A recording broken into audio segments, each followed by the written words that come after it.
Hot Water History, episode 167, Wednesday night. Richard, what's going on? Not much on the corner of Madison and State at 9:30 in the morning in downtown Chicago. We'll talk about that in a little bit, but I've been there. I've seen Madison State in the morning. Not exactly a ghost town. No. Looks a little COVID-y to me, but it's not Yes, COVID. right. Let's actually pull that up. Let me just pull this up right now so people know what we're Hmm. talking about. Hopping right into our subject matter.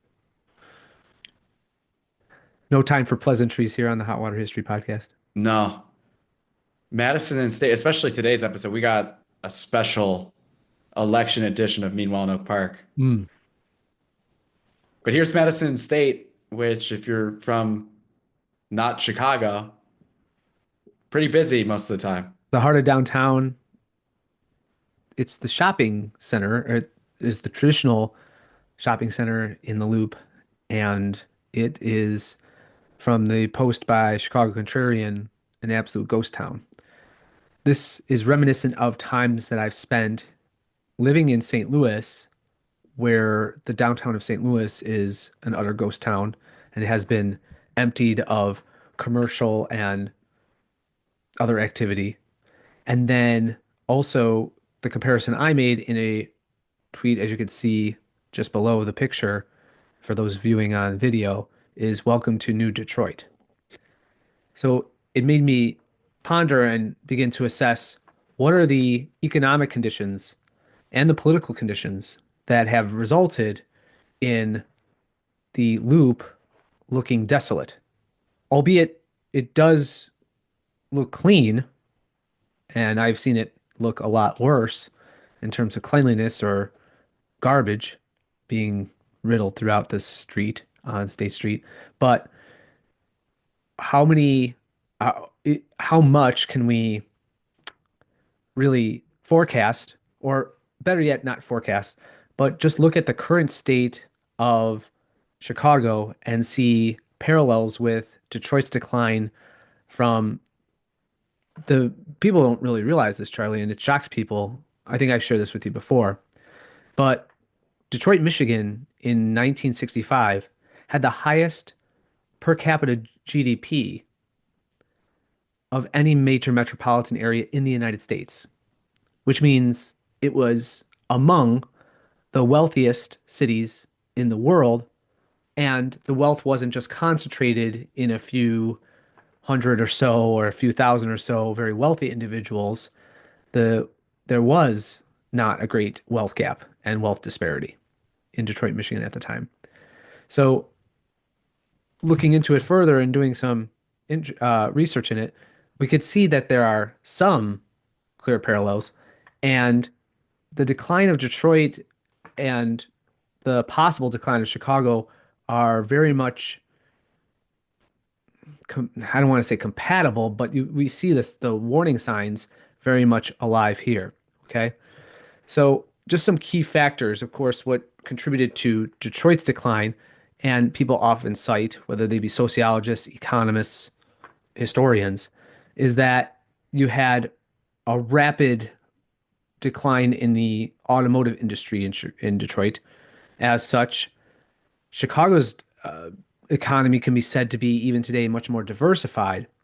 However, the thing that most sort of vanquished the prosperity of Detroit in the 1950s, 40s, 50s, and 60s, and then the experience of it being emptied was just the white flight and then black middle class flight out of the city. I have some statistics for you about Detroit.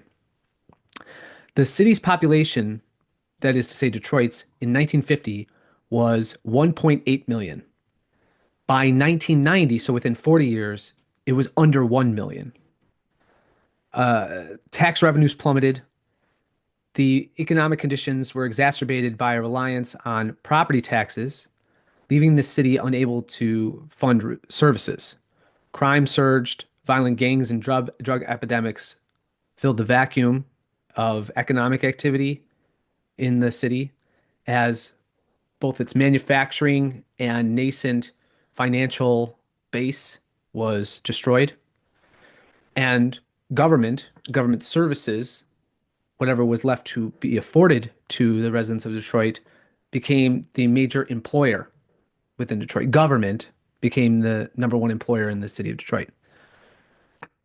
What I think masks Chicago's decline, which we could see in both an optic and kind of demonstrable way in images like the one from or provided by Chicago Contrarian, but we get a sense of just in living in and around the city is that whereas government is certainly not the number one employer in the city of Chicago and the metropolitan area, the the effects of it are masked, I think, because so many different sectors of economic activity within Chicago have either been absorbed or co-opted by government, are dependent upon, for example, government largesse, contract, at least government cronyism that allows various companies attached to local government to operate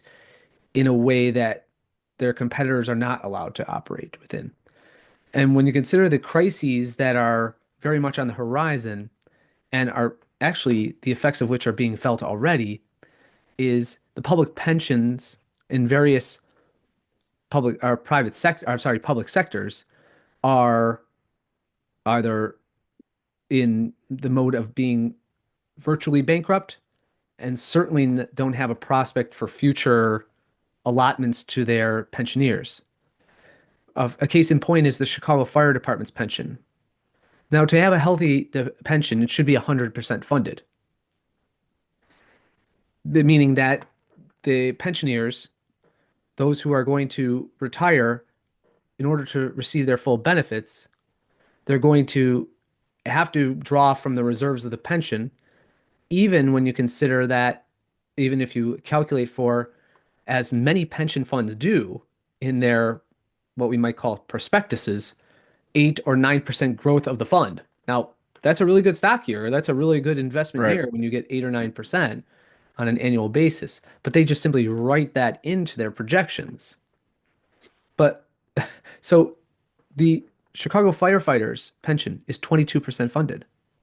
The Chicago Teachers Union pension is funded just above that. So, and Chicago Police pension is funded just along the same lines. I believe it's at 40 or 45%, right near the Teachers Union pension.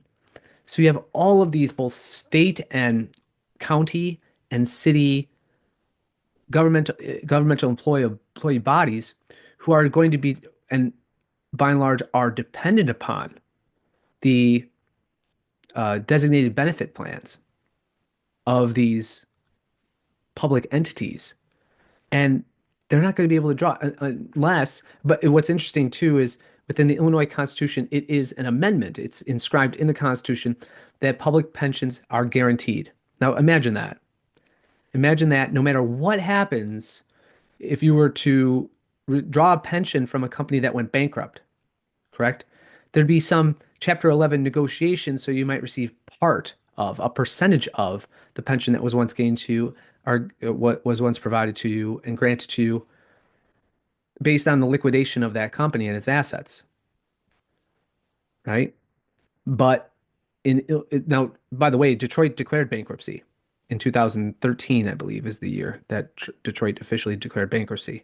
Yes. In Michigan, to my recollection, and in Detroit, that means the pensioners got just a portion for at least a time of their pensions that were supposed to be guaranteed and allotted to them. In Illinois, that's illegal. It's illegal for a municipality Wow. to, in a sense, declare bankruptcy.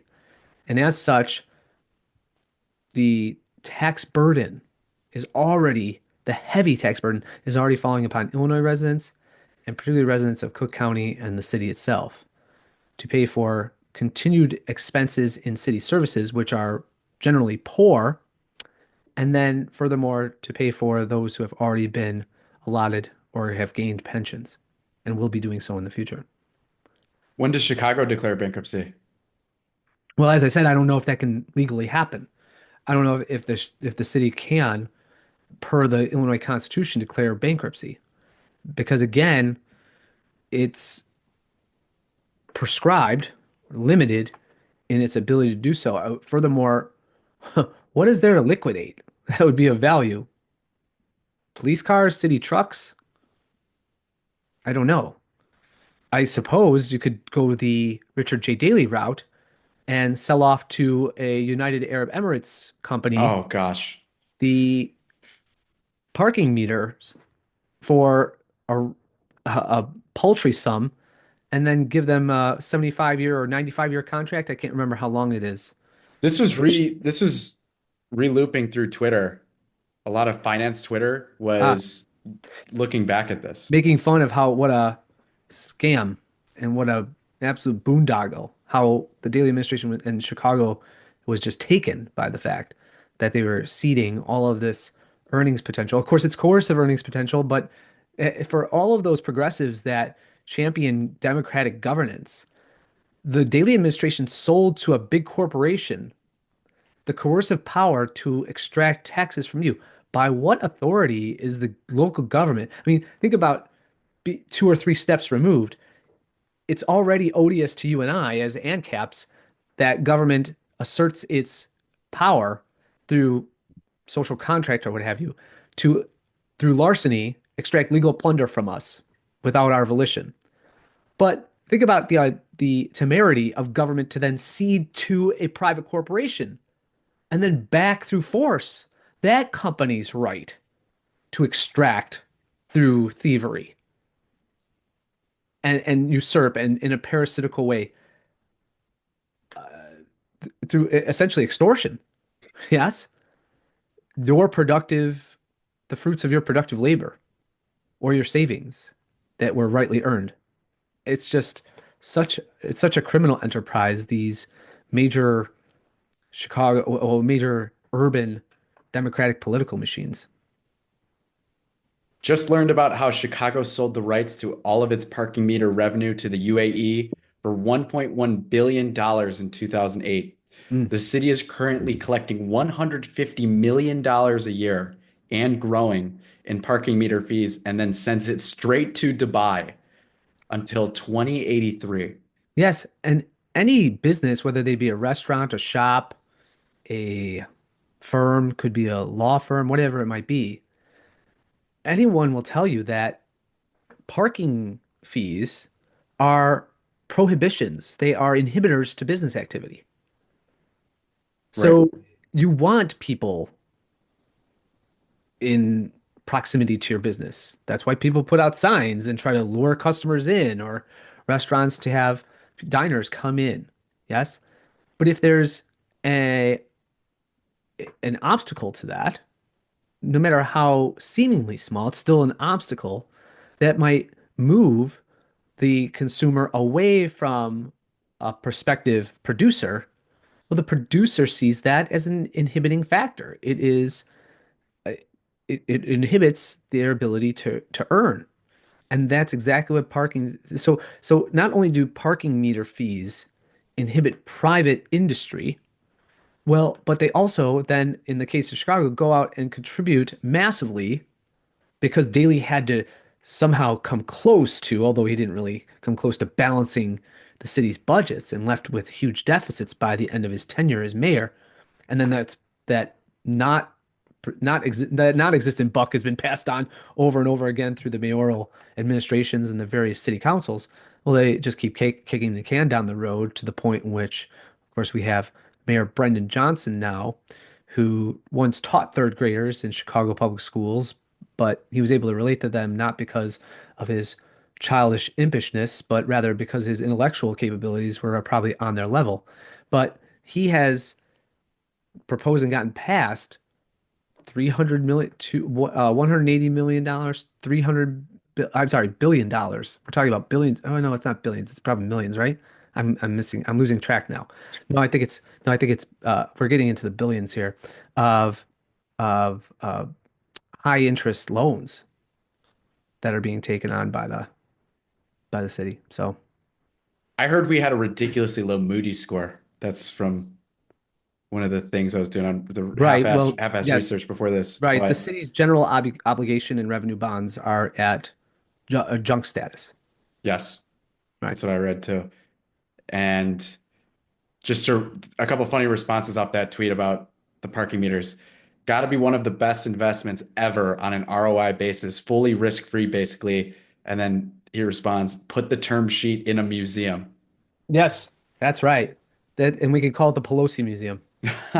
Yeah, dedicated to the Paul and Nancy Pelosi Extortion Museum and insider trading. Oh, would you say that Detroit's on its way back up? There There's, is a yeah, go okay, ahead. so there is a something of an economic resuscitation of Detroit because there's been reinvestment there, in part because the mayoral administrations and the city councils in Detroit recognized that they had gotten to rock bottom. At one point, the state of Michigan, from my recollection, had to appoint an economic advisor or overseer, an administrator to the city and to parts of Wayne County, which had jurisdiction over the city. And essentially, what happened there was they kind of turned things around because the tax base was so gone and eradicated from the city that they relied then upon prominent families in and around the Detroit metro area, like the Fords, to reinvest in the city. And there seems to be some revitalization of the Detroit downtown. You don't want to get to where Detroit has been in order to have a renaissance, if you will. I mean, I could give you some statistics about the economic factors beyond the pension time bomb that exists within Chicago and greater Illinois. Chicago's economy, albeit far more diversified than the one that was reliant upon the automobile industry that is Detroit in the 1960s, still lost 300,000 manufacturing jobs since the 1970s. So in the span of 50 years, now we're talking 300,000 manufacturing jobs have been they're gone. They're vanished. They vanished through the city in the city. Now, to be sure, and you can see this in the economic activity in corporations that are active, like McDonald's or Google has a large footprint here, that the city has transformed or sort of evolved into a more services-based economy. It has, with the COE or the Chicago Board of CBE and the Chicago Board of Exchange being here, and the CME, and options and things going and being headquartered here, there is a robust finance, technology, logistics, tourism. In those industries are still here, albeit again because of the high tax and high regulatory environment. Yes, those large corporations are able to operate often, interestingly enough, through tax breaks and tax incentives to locate their headquarters there. Boeing is a great example. I remember being in college, and it was seen as a great coup that the younger Mayor Daley had wooed Boeing to have its corporate headquarters in the city, and Boeing had a large building along Wacker Drive as its headquarters. Well, now Boeing's left because all the tax incentives that were doled out to Boeing to have its headquarters here are gone. So they just upped and moved, and they're moving to Denver. So, you know, what the taxation and regulatory and red tape environment have done, it's made the city's government is not just what we might call indifferent toward entrepreneurial adventures, but it is antagonistic and hostile. And as such, there's really little to no possibility for a burgeoning economic renaissance.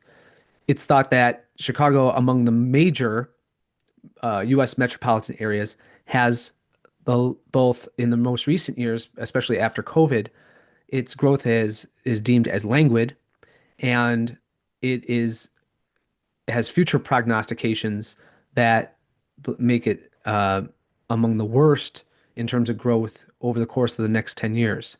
Its debt exceeds $42 billion, including 28 billion in the aforementioned unfunded pension liabilities. And its property taxes are among the highest in the nation at over 10% a combined sales tax. So you have property and sales taxes, 10% combined sales tax It strains residents and businesses. Waste, fraud, and abuse at the political level continue to abound with no end in sight because there's no accountability from the voters as they become beholden and captured, either because they work for the city and rely upon its employment or because they rely upon the welfare and largesse provided by local and state government. How would you fix Chicago Oh boy. besides prayer? Yeah, besides prayer, listen, there is in fact a magic wand, and the magic wand is to absolutely close City Hall and privatize everything. Privatize the water department, privatize security and the police, privatize ambulatory services, um, the medical system, the health system, that is.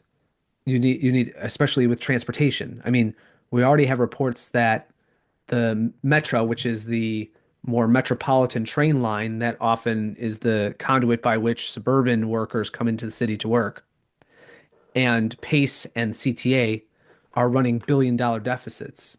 So, are there in the hundreds of millions of dollars of deficits per annum? And so, as a result, what people don't realize too, did you know this, Charlie, that the L lines, so the elevated train lines, Yeah. when they were first built, they were private lines. I think you told me that before. So each line, and they now are designated by colors, yes? But the Right. colors used to represent the different companies that owned and operated the train lines. And if they would enter into agreement with one another, they'd be able to transfer and the like.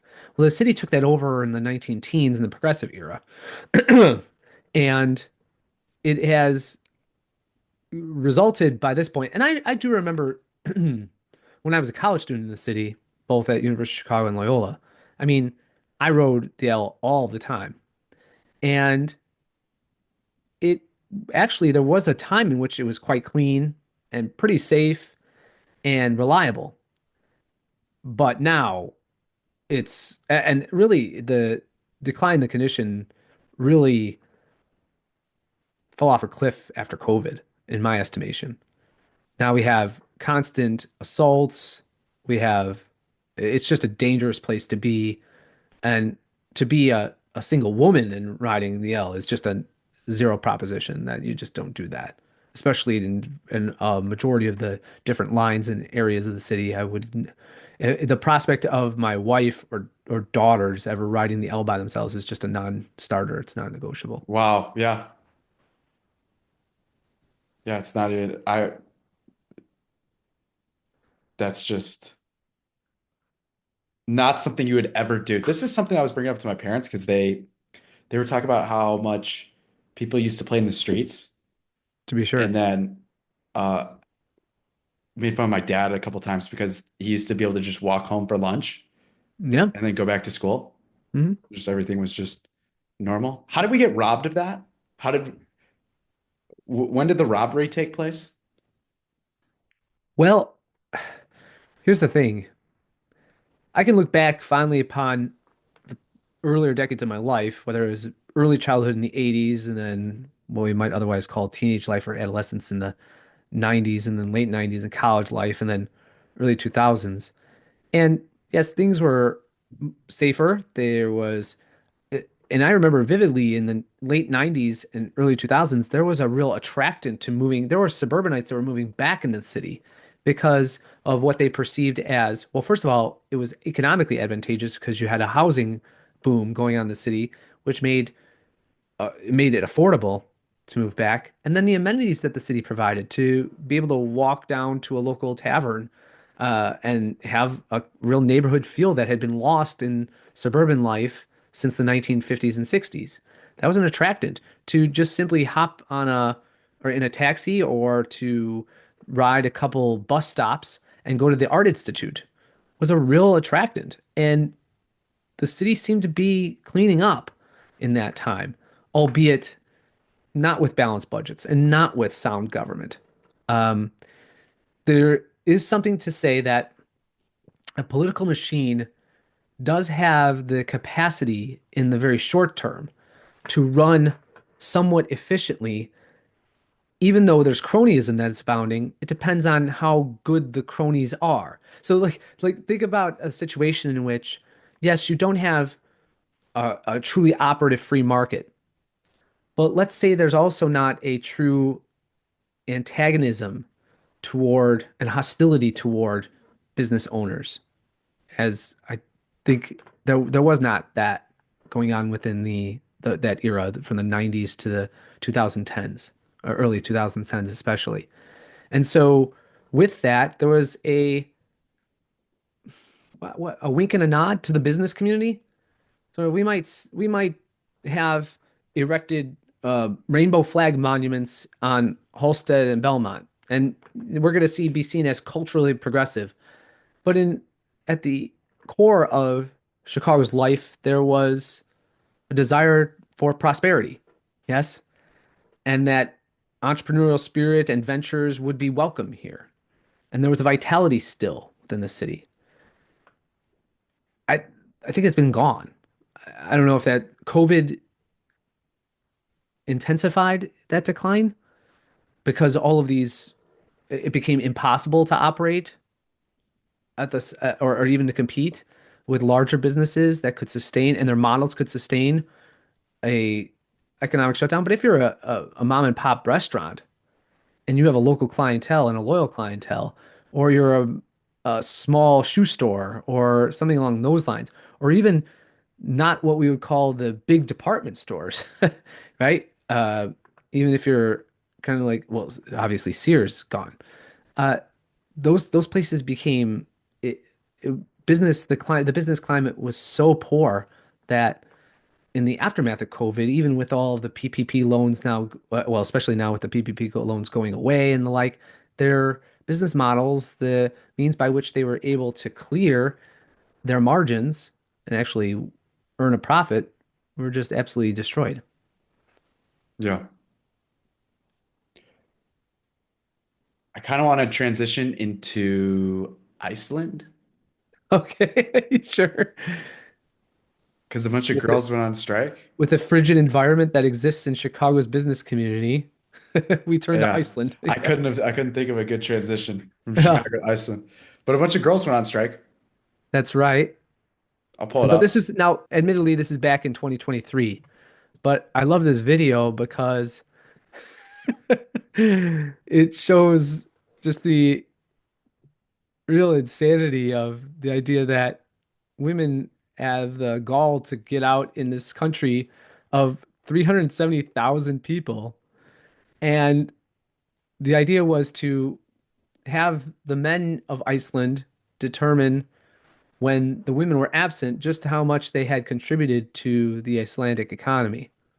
So, what do you think the result was, Charlie? I don't want to take a guess because I already know the answer, but do you want to play the video? Yeah, let's go ahead and play the video. So 100,000 women went on strike today in Iceland to demand gender equality. The entire population is 370,000. So over 25% of the population went on strike, and I have some crazy news for you. The economy did not come to a stop, and it continued as normal. The only memo I got was that HR departments were getting no complaints for the 24 hours that the women were on strike. And men were writing that they were really sorry women didn't get gender equality, but I heard one CEO said it was nice to finally get some shit done, end quote.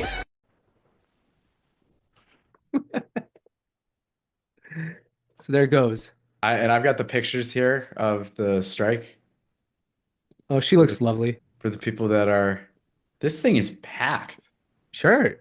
Yeah, tens of thousands of women are out there with their signs and placards, you know, and the feminine Prime side. Minister, There's the prime minister she attended. Yes.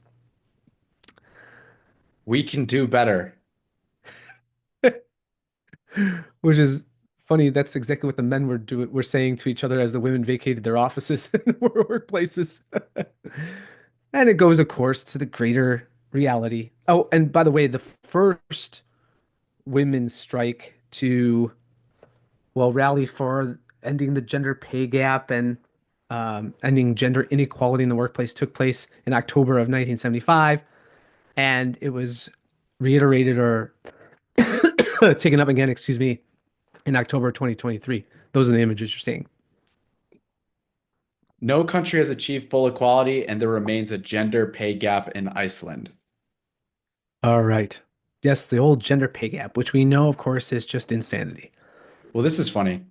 Iceland, a rugged island of around 380,000 people just below the Arctic Circle, has been ranked as the world's most gender equal country 14 years in a row by the World Economic Forum. And these bitches are still bitching about it. But the point, of course, and my favorite argument against the gender pay gap, this notion that ceteris paribus, or all things being equal, supposedly women make 71, 72 cents on the dollar for a man.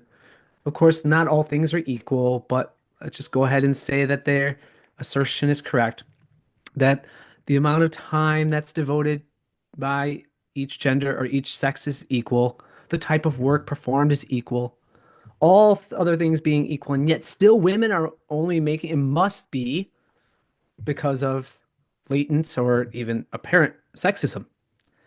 Of course, that'd be remedied because supposedly, according to almost all of these women, it's these big bad corporations and their greed, along with their misogynistic tendencies that lead to the gender pay gap. But just pause to think for a moment. If again, ceteris paribus, all other things being equal, you could hire women, these terrible male-dominated corporate boards with their CEOs. You could hire women for 71 cents on the dollar. Well, then there'd be no reason ever to hire or employ a man because you would be able to pay them 71 cents as opposed to on the dollar, as opposed to a full dollar for the same type, same amount, and same intensity of labor. Yeah, the people that think entrepreneurs rather be sexist than rich are Yes. out of their minds. No, that's correct. That's correct. It's amazing how these ill-informed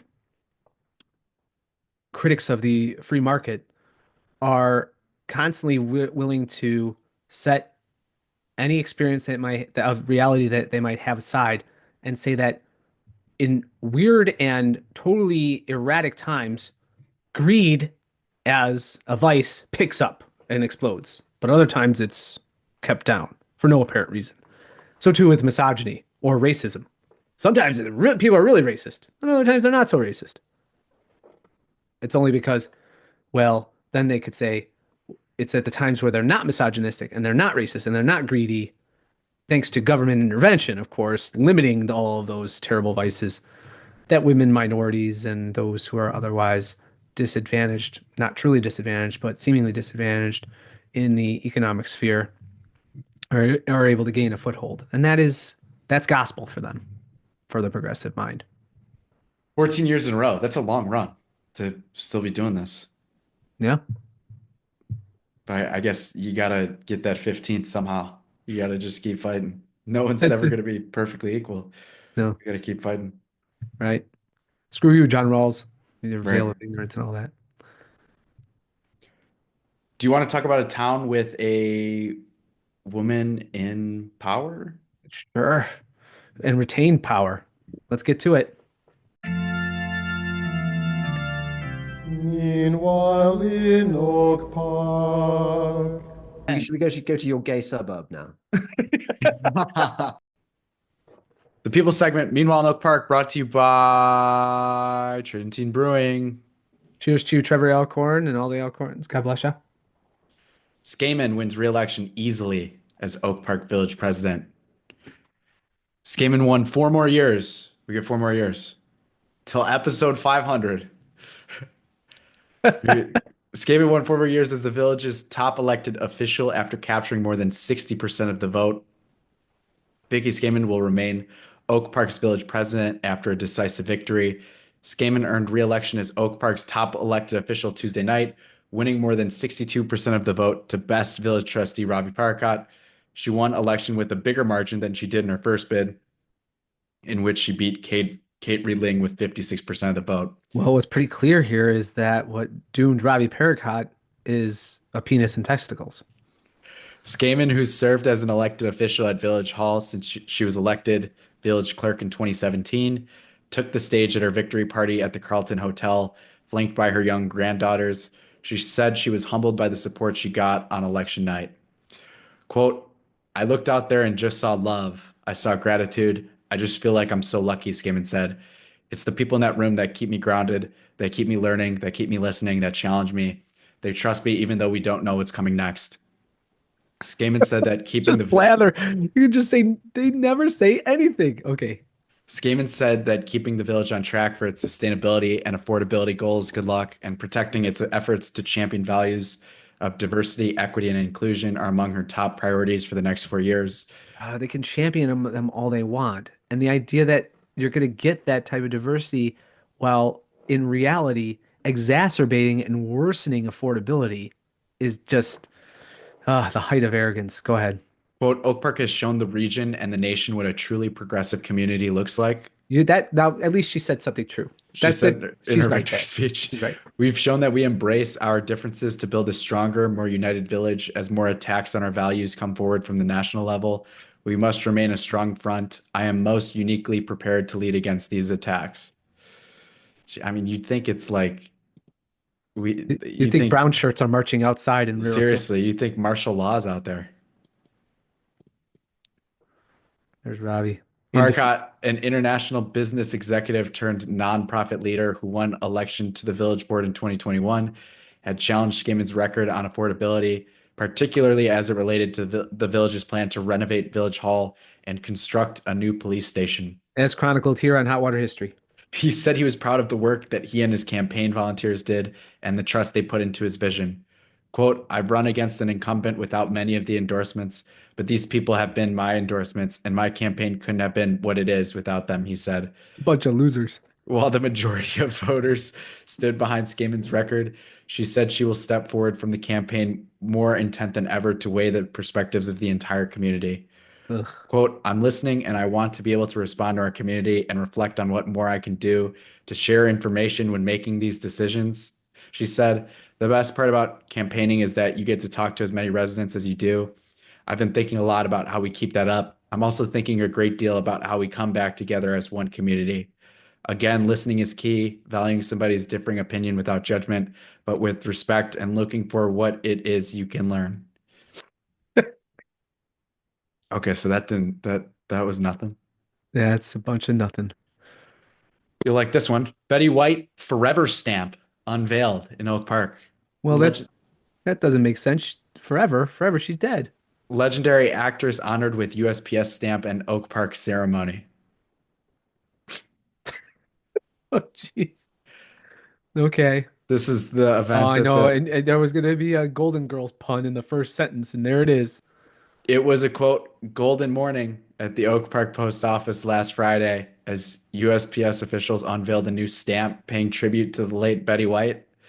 Following a ceremony in Los Angeles, March 28th, the USPS held the local event in the village honoring the new Forever stamp that pays tribute to the iconic actress who was born in Oak Park in 1922 before her family moved to Los Angeles a year Oh, later. I didn't know that. The stamps are The now stain for never went away for Betty White. The stamps are now for sale in booklets of 20 and will always be available for purchase at the same cost as first class mail 1 ounce postage, according to the USPS. White died in December of 2021, just a few weeks before her 100th birthday. Quote, it's unfortunate that postal stamps are issued after people's deaths. We would have loved to do this while she was alive, said USPS District Manager Jeff But Drake. we're the USPS, so we do nothing right. But it's still an honor to do this and dedicate this stamp to her wonderful life. Highlights of White's long television career include her Emmy-winning performances as the beloved characters Sue Ann Nivens on The Mary Tyler Moore Show and Rose Nyland on The Golden Girls. She also hosted Saturday Night Live in 2010. Oak Park Village President Vicky Skaman said she was honored to help celebrate White during Women's History Month. Racist. Quote, Oak Park takes pride in being Betty White's birthplace, celebrating her legacy as one of Hollywood's most beloved actresses. She said, I like how they frame this. Betty was a fierce champion of human rights, the treatment of animals, as well as female entrepreneurship. God, you can't have male entrepreneurship. Event attendees were treated to printouts of the stamp portrait, refreshments, and angelic renditions of the Star Spangled Banner and the Golden Girls theme song, Thank You for Being a Friend by Kaylin Haynes, a downtown Chicago USPS letter carrier and accomplished gospel singer. This is how people spend their days, Charlie. This is how people spend their time. This is If you ever catch me at a ceremony for a stamp, just electric switch. Switch. Make it quick. Just flip it. The portrait on the stamp, done by illustrator Dale Stefanos, depicts White in her later years flashing her signature warm smile. The portrait also contains a subtle reference to her activism on behalf of animal welfare causes, like the American Humane Society and the Los Angeles Zoo, as White is shown wearing a paw print earring. Being remembered for Rose and Sue Ann and the others would be wonderful, White told the Chicago Sun-Times in 1990, but I also want to be remembered as a lady who helped the animals. While White only lived in Oak Park as an infant, several of her family members remained in the village for decades.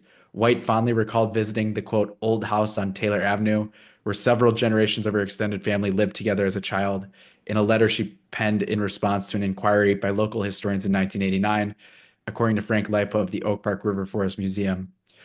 Quote, I will let Betty have the last word today. In her own words, Lipo said, quoting the letter, Betty wrote, P.S. I'm always careful to explain I was born in Oak Park, not Chicago. That's pretty cool. That's pretty funny. yeah. Last one. Flower gardens on village parkways win approval. Oh boy. Oak Park residents no longer need village approval to plant gardens and parkways in front of their homes as the village promotes native gardening. Oh my God. They've done something I actually like. This is good. Are you not a fan of I this? know I'm a big fan of this. It's just I'm funny that you I'm needed just shocked. village approval in the first place to plant Yeah, gardens. well, I love how they spelled it out too. No longer need village approval to plant gardens in parkways in front of their homes. yes. Next story will be Oak Parkers allowed to breathe in oxygen as village grants approval. The Respiration Act is approved. Yeah. The CO2 emissions were down. Yes, exactly. Oak Park has taken a new step in promoting native gardening in the village. On March 18th, the village board approved a new ordinance to the village code allowing homeowners to plant gardens in the parkways in front of their homes. Previously, Oak Parkers needed approval from the village forester before they planted anything in a parkway, the stretch of turf grass between the sidewalk and the curb that is technically village property. Quote, this is just simplifying that process, said Lindsay Rowland Nareka, Oak Park's chief sustainability officer. The ordinance is tied to a new village public information campaign promoting native landscaping in Oak Park.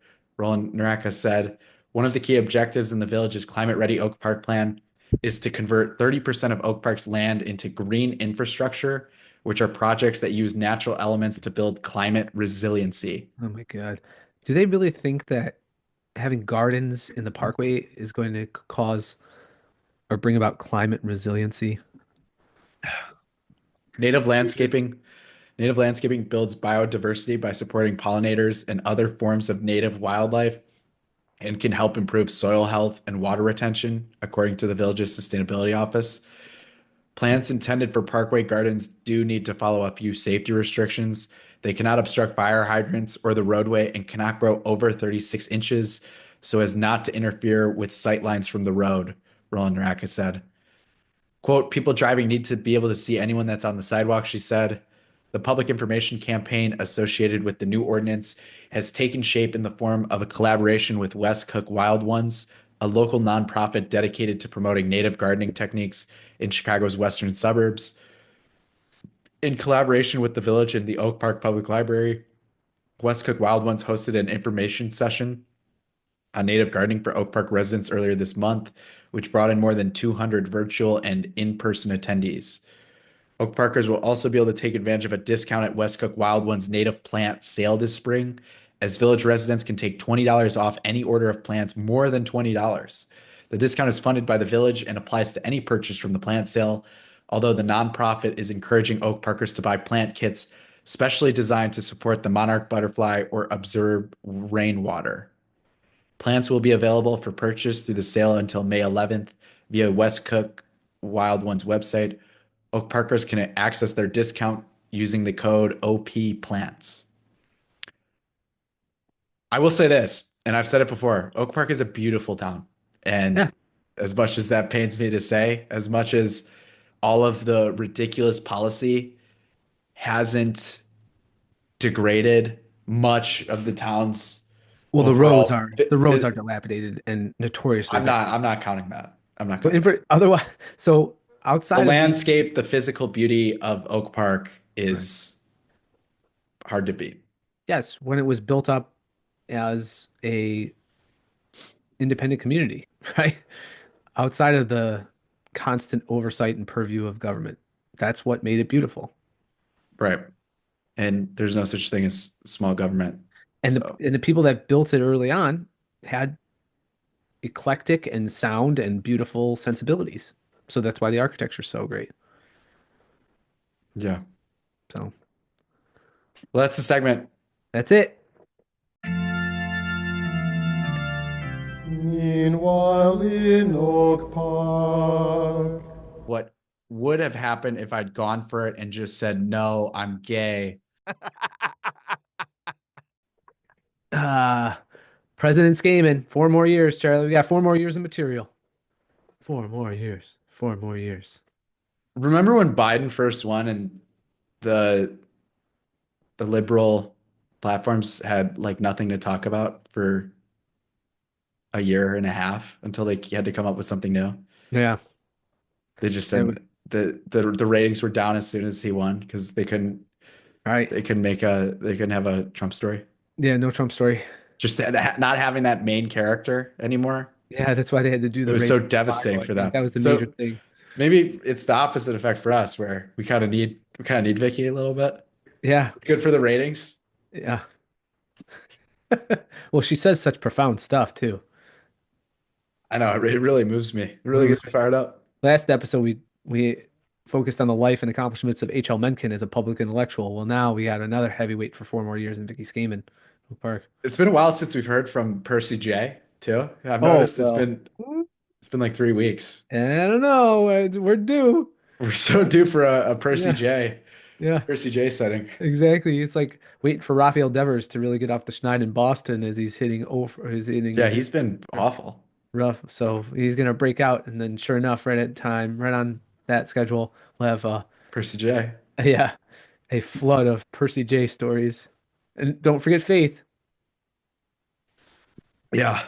All right, Charlie, well, that sounds like a good episode. Chicago's the new Detroit, and I don't think there's anything stopping that train from rolling off the tracks unless you have this radical departure of privatization.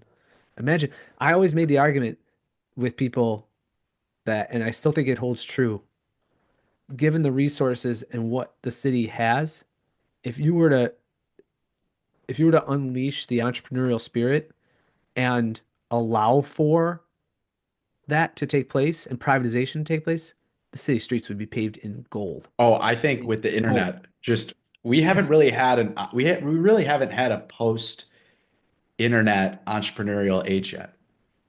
True. Yeah, no, I agree. Maybe AI will usher that in. So Yeah. But make with policy as well. yes, that's true. That's true.